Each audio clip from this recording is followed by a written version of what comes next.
started from Poison Rock, and finally I made it. We are one of the biggest musicians in Europe. Musician, composer, I don't know what, we're gonna see. We are SØREN Andersen, I can say. How are you? I'm good. Thanks for the attention. Thank you for reaching out. I'm It's in the middle of a CD signing session. I got like 200 CDs and 200 vinyls. We sold them all pre-sales. I'm just signing and signing and really, signing. these are Yeah. welcome pieces. So you see, people loves you. People loves you, and that's gonna be a reason why. So to find out this reason why people love so much SØREN Andersen, before we have to go back a little bit in your past when SØREN was a kid. So Mhm. you started like literally your music journey started since the early beginning, because before taking the guitar, I think you were a kid like everyone else. So how you got in touch with all the music, and especially what caught you in the sound of the guitar and other instrument, and guitar was your first instrument? Absolutely. Well, as everybody else, it all starts with that one song that you hear on the radio, or in my case, it was just, I had an uncle and he had a vinyl with Deep Purple and he played Smoke on the Water, and I was like, what?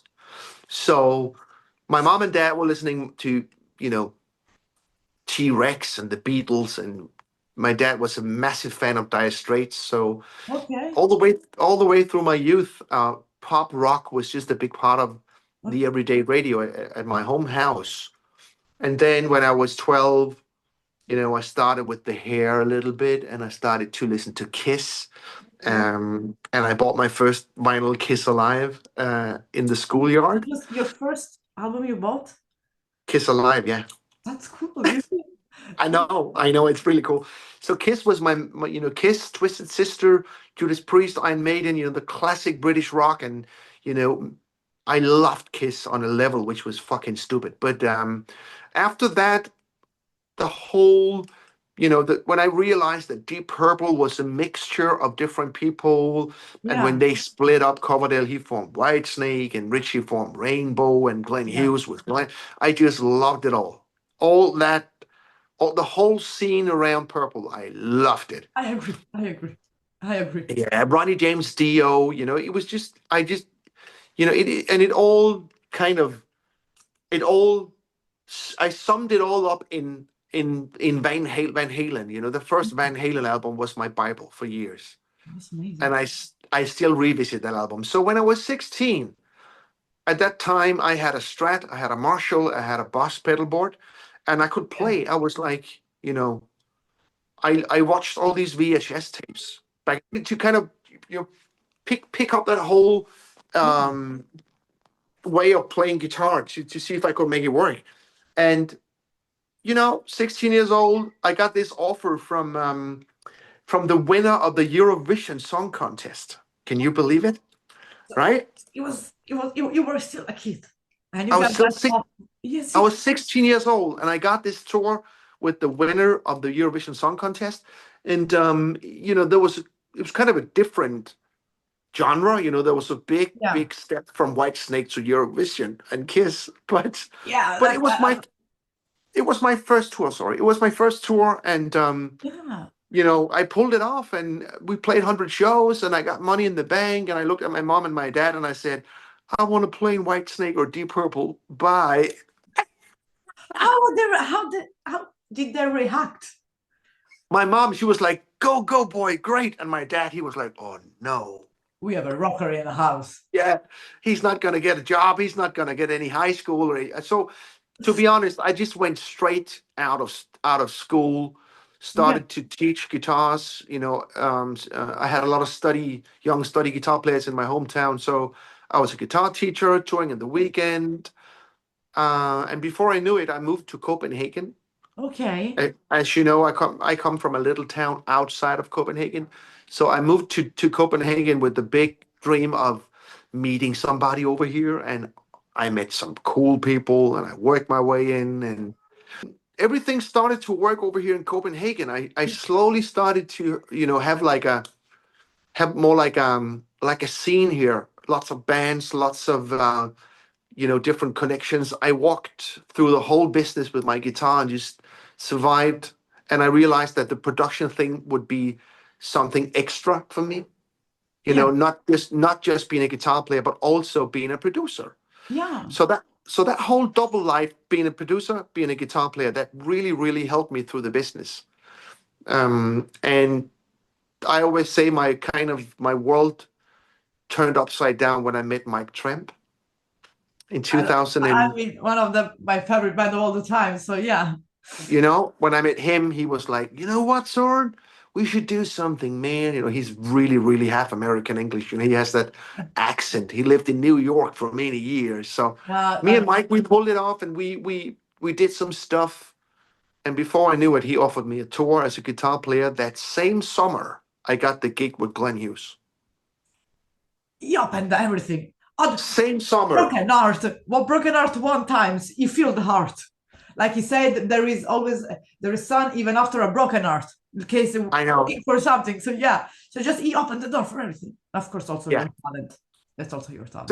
Yeah, well, it a good advice to young players. It takes a bit of luck to meet the right people. You never know who's in the room when you walk into a, you know, a reception or a gig, or you meet people. Exactly. Because I learned after being Glenn's guitar player for a year, and Tramp. I'm not kidding you. It was 4 weeks with Tramp, home for a week, 6 weeks with Glenn, home for 2 weeks. As I toured constantly, and I don't know, because they never scheduled through me. I was just lucky that it mapped out perfectly, Yeah. and through all those, you know, amazing people I met, you know, and the whole getting out of Denmark thing, because God bless Denmark, I love it here, but just to get out of the Yeah. country to tour international, I'm not. Yeah. It's pretty hard for me to process what actually happened, but Yeah. You over those years, it just elevated and elevated, and you know, elevated. networking. Elevated. Yes, And then also you got this and here we are. yeah, and as you had this amazing chance to produce also musician, like super talented young musician, like we were talking about Michael Catton, is an amazing producer, so he's an amazing musician. I have the because it's not. I mean, it's sometimes people think that music is comes from out of nowhere. Like okay, we do music, we record, but there is a better than me that as a producer, there's a lot of work and effort. That's a good thing Yeah, because you are a musician and you are a producer, so you know how difficult it can be also to produce music. So yeah. you can understand a lot producer point of view and band's point of view. Mm. So that's important, and I think this is like you said, it's really important to people, especially young kids. New bands just don't stop. If this is a dream, it could be like or not, but you get the chance. If you get the chance to travel, go to the live show, go to the anywhere. You can Yeah, always have the right meeting. You can always have the right occasion. Sometimes yeah. things happen because I think we lost in the past faith in humankind. So how everyone is selfish, but you never know. You never know what happens. That's it. That's it. Yes. I'm always like, if you want something, you're able to get it if you have the right mindset.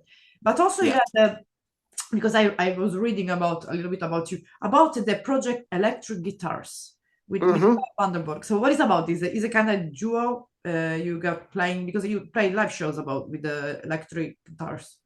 Yeah, we started that band 10 years ago. Okay. At that time, I already toured with Glenn and Tramp heavily. So, as I Oh, said to the boy, these are people I've been friends with for 20, 30 years. And I just said straight up, I cannot be in a band. I do not have time and okay. energy to put effort in a band, because I am now with Glenn Hughes and Mike Tramp. So, Yeah. and you know, and before them, I did a few shows with Marco Mendoza, which you all Yeah. probably also know, right? Yeah, of course. So I was never home. So I decided, you know, okay, let's do it as a side project and see how it kind of pans out. And it turned out to be a bigger project than I ever thought. Yeah. It's I was reading that and it's and with all these amazing things that you did in your life, because of course like you toured with amazing musician, like we are talking about history Yeah, of music, like you say, Glenn Hughes, Mike Trump. These are people that literally change the course of history. Glenn Hughes, yeah. it's just the name. Legends. Why is name? I don't want to say nothing else like Tommy Aldrich. I just the name. I think the name speaks for itself. Yeah, And also Mike Trump. I mean, for me, as a big fan of White Lion, it's like everything. It's the first band that I've ever listened about that in that hard rock 80s music. Yeah, it's one of the big ones for sure. Yeah, Yeah, absolutely. them and Steel Art, Whitesnake, they are, for me, they're the trio, like they got the perfect trio. And of Yeah, course, now you are about to release an album, which is you. It's just Soren Andersen. Of course, you have yeah, other two musicians involved, which I think is important to know, to say, to mention. yeah. So, who we will see playing with you in live in Westland? Um, this this particular album is kind of the live version of the Guilty Pleasures album I put out in 2020, Okay, right? That was just one of those projects I had in my system for years. okay. Um, I had a long career as a guitar gear demonstrator for Yeah. TC Electronic, Line 6, and Yamaha. I did a lot of that. And when I did all these trade shows and all these big kind of conventions, all these backtracks I wrote for doing that turned out to be songs. The musician Yes. involved in this live album that you mentioned, that was of course the kind of, it's a live version of the album that you made a couple of Yeah. years before. Yeah, it we came up with the idea when we did that tour on Yeah. Guilty Pleasures. And of course I was like, God, if I could get a live band that could lift my Mhm. album to the next level, that would be a dream for me. So I found my teenage friend bass player Michael, because he developed almost like a Billy Sheehan type of playing over the years, and I knew if I could get him on board, I would have the best bass player in Denmark for this type of project. And he said yes, and Okay. he has been with me ever since. So Michael on his own, he's a Grammy award winning amazing bass player. He had a project back in the 90s called Super Fuzz, and they I won the know Grammy that. for best. I know. Yeah, he was the singer and songwriter and bass player in that band. And then I needed a drummer, and I was just like, my top choice, absolutely first call would be Alan Shikaya from Pretty Mates. And I But called him up. I, yeah, I I know mean, the name. I just to picture me with them on stage, and he said yes. So between the Glenn Hughes tours and the Pretty Mates tours, we squeezed in my little trio, and for some reason I don't know if God is watching us or what the fuck is going on, but it just maps in perfectly, Yeah. like Pretty Mates, my trio, Glenn Hughes, Pretty Mates again, my trio. So things are looking great, really nice. Yeah, and of course, like all these songs, of course, now have been recorded. They were recorded private, so now they are taken live. Of course, there is the producing, the mastering, and everything. But Yeah, since we got the chance of not about to talk about the first album that has the song on it, and of course there is already a single release, Bad Weather, yeah. from this Hmm. from Live in Homeland. I want to talk that just you, I think, composed all the music from the lyrics and also the sound. Yeah, What is about the main top message you want to send throughout?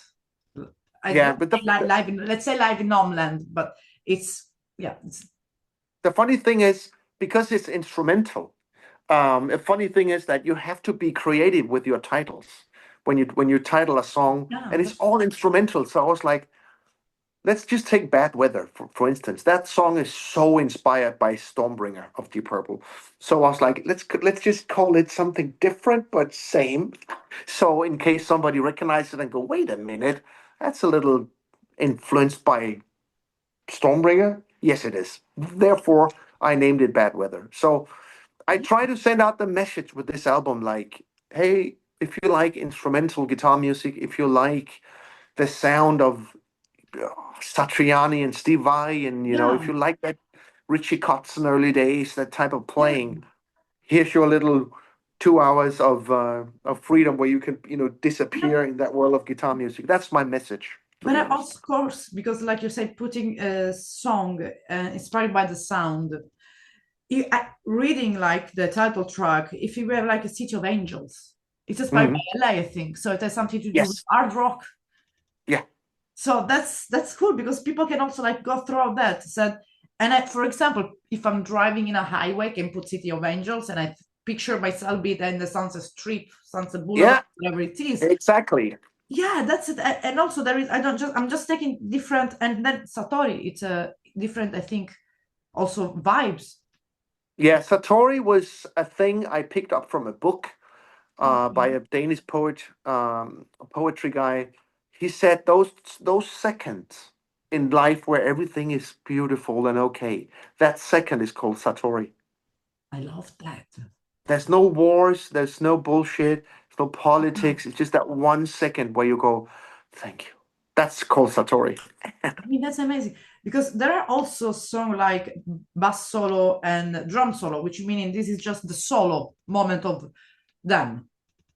That's Michael's and Alan's 5 minutes of fame here, where I give them the stage on their own and they just go, Okay. full on shredding. But And because yeah, because usually you I can't see, I don't know, let's say your project live or another band live, and you see all these you have the drum solo moment where all the light of the stage are on the drummer and keyboardist, every type of musician. In this case, you put it like straight over, like as a track. So I'm a bass player. I'm gonna go straight to listen the bass solo part. But the title, I mean, I think everyone can make their own idea about the titles. But if yeah, like, of course, I mean, it's a live show. It's a live album. So in a kind of way, these the people listen to this. They can start to understand what can expect from one of your live show. it's again, it's a snapshot from one gig at that tour, and that was in Yeah. my hometown, and we recorded it and we filmed it. And by the way, there will be a full footage to this live album. Every song will be online, so you can watch it. Okay. So the DVD years are over, but it will be on YouTube, one song at a time, so people can enjoy it if they So want to. there is Um, also DVD. yeah, I'm not sure there is a market for DVD anymore. Are No. there a market? I don't know. I'm not that young, but I have at my own age. So I'm from the 80s. So that's DVD. I think they disappeared since maybe 10 years. Yeah, Maybe since yeah. a blockbuster. I'm not gonna put it out on DVD, but I will for sure make it online, Yeah, available online.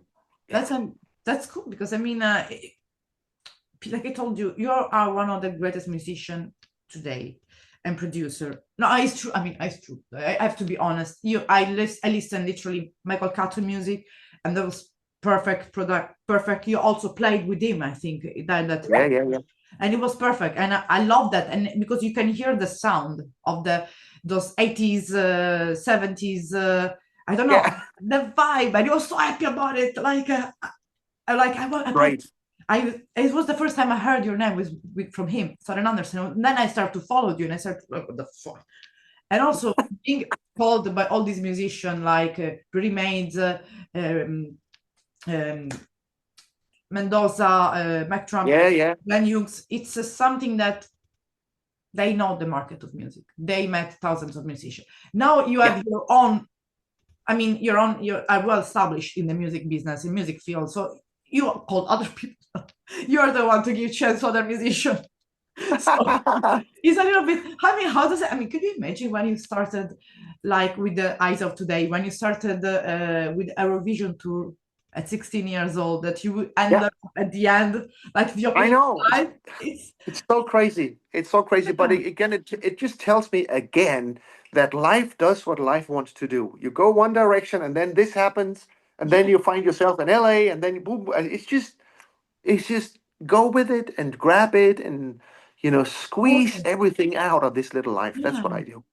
Yeah, and of course, coming back also to the you're playing also a small tour for the release of this the live in Homeland, Yes, and yes. We right, what is gonna cover, which main city, at least for the upcoming dates. we will tour Denmark Okay, here in March, April, and May. I think we got okay, 12 shows like mapped out, and then there will be a couple of shows in late fall between Glenn Hughes and electric guitars. There'll be a little tour, but I'm looking into a European tour next year. Yeah, I mean, everyone knows you're already in Europe, so you just have to, okay, I'm gonna come. But you're thinking about doing also some, maybe, I don't know, in summer or next summer, some festival with your own name. Yes, absolutely, absolutely. And I would love to do this with, maybe team up with another guitar player. So we are like, you know, me and another one, do like a Yeah, little double tour. I would love that. don't just put too many guitarists, otherwise it's gonna be G8, like not G3 or G8. Yes. But of course you met like your main. Of course, I would like to ask you. This is main. Let's give it to guitarists a little bit also of an interesting topic, because every guitarist that is gonna watch this interview, they have the same question. Which is your favorite gear to live first, for example, to use on stage, or if let's say everything is gonna go on fire, I have just the time to grab your favorite gear. What do you pick? Oh, that's going to be a tough one. But well, obviously there is one guitar. There is one guitar. Okay, Obviously, okay,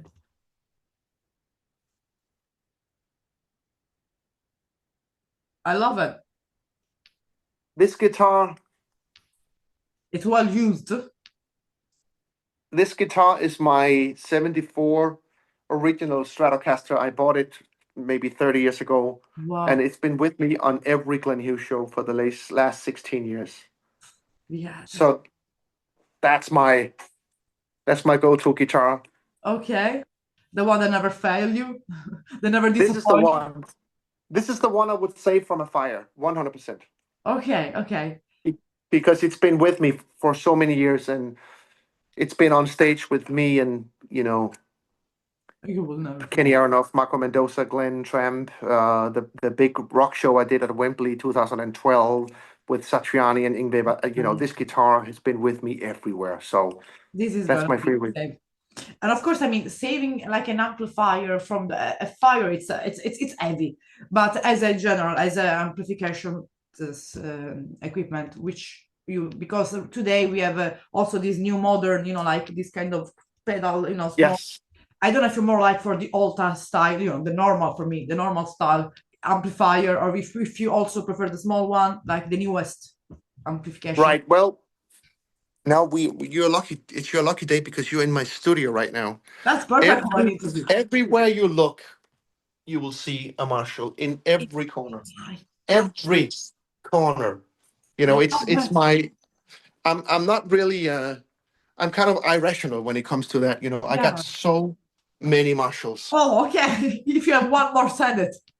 I got so many in every corner of this studio. I, Amazing. I got a Marshall everywhere. Oh my God. You have the Marshall distributor almost. I've been a Marshall guitar player for since Oh, I played with that Eurovision winner, the winner of the always. Eurovision contest. So I'm a Marshall guy. I'm endorsed by Marshall, It's and I own about. I think I have like 25 Marshall hits. That's, I mean, I think they have the best sound. I don't want to Yes, keep taking part of it, but it's we're talking here in the field of hard rock, blues. Marshall is my favorite. It's the most well known, that's it. and I think when it's most well known, it never fail you. You go for That's sure. the best. Yeah, if you're starting to buy guitar, buy bass, you can never go wrong with Marshall. No.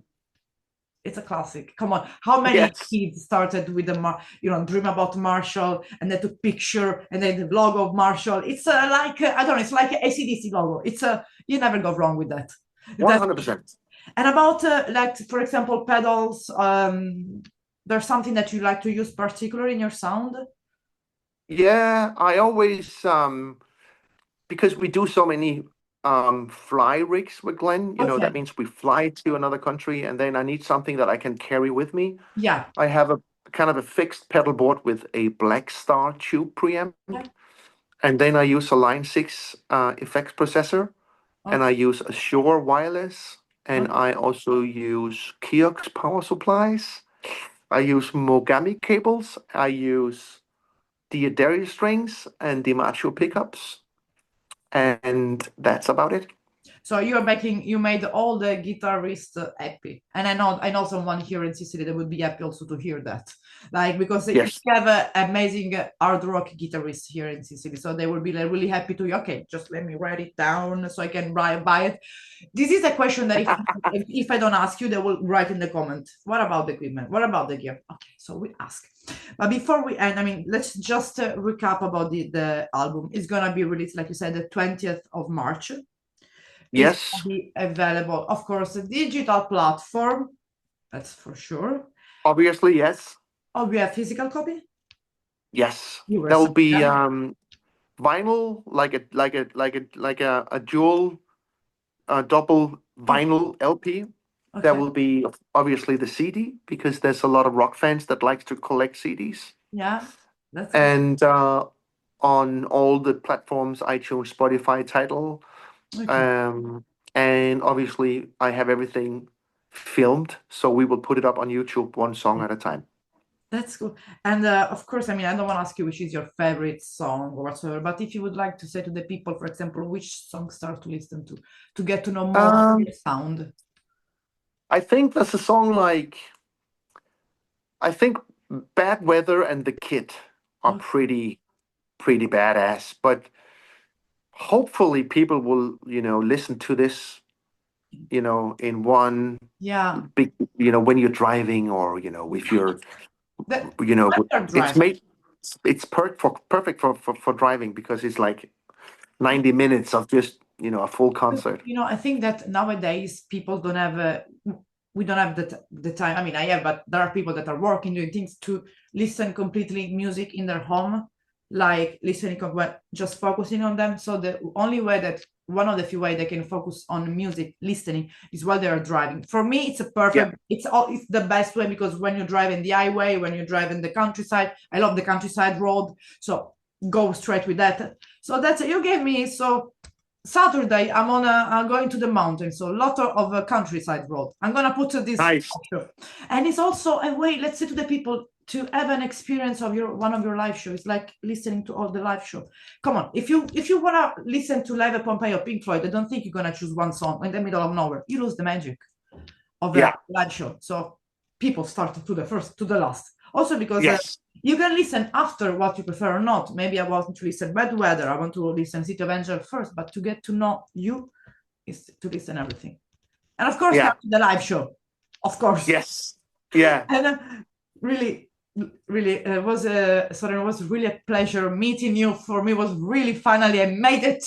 I was waiting this interview since I talked with Pablo from the Wolf last weekend. I said, "Oh, he's an amazing person. Just he would be so Oh, great. friendly. Just go with it." I was like, "I can't wait." So Fantastic, fantastic. Thank you so yeah, much for the support and the always, attention for my always. forthcoming album, and I'll see you in Italy. Yes, for sure. I won't miss it. I won't miss it. I will just stay forward because for sure would be Milan or something up in the north. I'm deep in the Sure. south in Sicily, so you have to always to fly. Yeah. But who cares? That's the beauty of the always taking plan. I'm living in the plan. I have to have we need to have a house in the plan, a room. A Yes. private jet wouldn't be bad, but it's expensive. Great. All So right. thank you so much, Søren. Have a good rest of the day and still good luck. See you in You Italy. too. Bye bye. Thank you. Bye bye.